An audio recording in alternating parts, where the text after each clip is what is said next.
Уште од античко време, првиот литературен израз бил поезијата, стил кој се негувал некогаш, но и сега. Денеска, овој ден, покрај во светски рамки одбележан со поетско читање и во Битола, во библиотеката од страна на учениците од основното училиште Гоце Делчев. Со ова активност сакаме уште повеќе да го зголемиме интересот на младите кон поезијата, како нејзини читатели, но и како нејзини творци.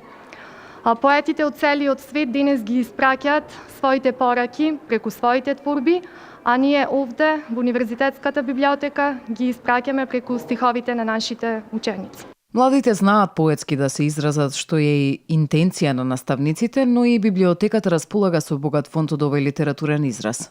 Достојно ќе го одбележиме овој ден и понатаму да дадеме стимул кај помладите генерации, кај овие ученици кои што се уште се образуваат, се школуваат во училиштата, да сакаат поезијата, да творат, да имаат свое творештво, да го облагородуваат својот живот со овие поетски творби, со читање на книги и свое творештво кое што го практикуваат во овој свој период. На Светскиот ден на поезијата, управниот одбор и дирекцијата на фестивалот Струшки вечери на поезијата денеска на свечена седница во Ману го објави и лауреатот на наградата Златен венец за 2016 година за 55-тото издание.